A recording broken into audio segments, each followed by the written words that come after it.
किसी ने कहा कि रूपोली को दोहराएंगे, तो ये सब थोड़ा सा कहने की ठीक तैयारी है, को तो आजमा लें।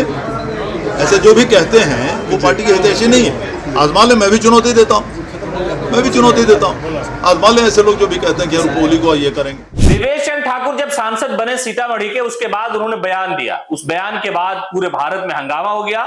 बयान ये था उनका जो संविधान के खिलाफ था। बाद में सफाई जरूर दी, भले ही मजबूरी में दी हो, ये उनका मामला है, लेकिन एक बार फिर वो देखिए बयान जो दे रहे हैं उससे उनकी सियासी अकड़ सामने आ रही है। दरअसल तिरहुत निर्वाचन स्नातक क्षेत्र से जो उपचुनाव के लिए उम्मीदवार की घोषणा जेडीयू ने की, अभिषेक झा की, उनका विरोध शुरू हो गया है।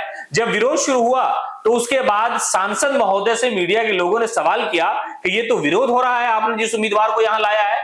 उसके बाद जो सियासी पारा है उनका वो गर्म हो गया और वो कहा कि जिसको जो करना है वो कर ले, कौन धमकी दे रहा है हम देखते हैं और हम जिता करके इस उम्मीदवार को ले जाएंगे।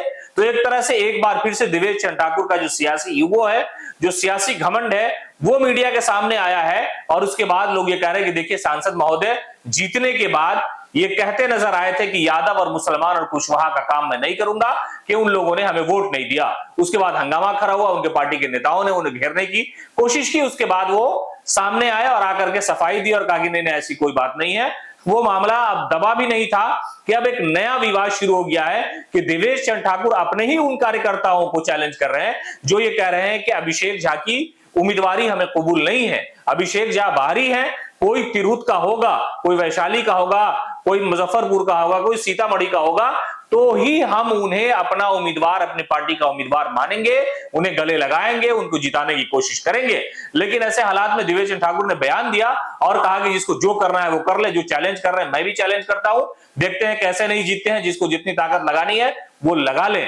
इस तरह से देवेश चंद्र ठाकुर वहां पर लेकर के गए थे अभिषेक झा को, लेकिन स्वागत का प्रोग्राम था, स्वागत तो हुआ नहीं, बड़ा विरोध हो गया और पार्टी को यह रिपोर्ट भी जा चुकी है कि देखिए आखिरकार जिस उम्मीदवार को देवेश चंद्र ठाकुर ने मैदान में लाया था उनका विरोध इसलिए हुआ कि लोग ये कह रहे हैं कि स्थानीय नेता चाहिए हमें, बाहरी नेता की आवश्यकता नहीं है। दरअसल वो सीट इसलिए खाली हुई क्योंकि Devesh Chandra Thakur member of parliament बन गए। पहले वो वहां से लगातार जीतते हुए आ रहे थे और उसी सीट पर उपचुनाव होना है।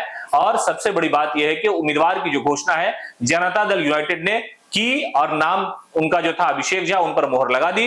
वो स्वागत के लिए गए थे, लेकिन इस दौरान भारी हंगामा हुआ, विरोध झेलना पड़ा। लेकिन ऐसे हालात में देवेश चंद्र ठाकुर का जो सियासी घमंड है वो खुल करके सामने और कहा कि जिसको जो करना है करे, जो कोई अगर हराने की बात करता है तो हम भी इस चैलेंज को स्वीकार करते हैं, हम भी जीत करके दिखा देंगे। पनोरमा ग्रुप, जो सोचता है वो करता है।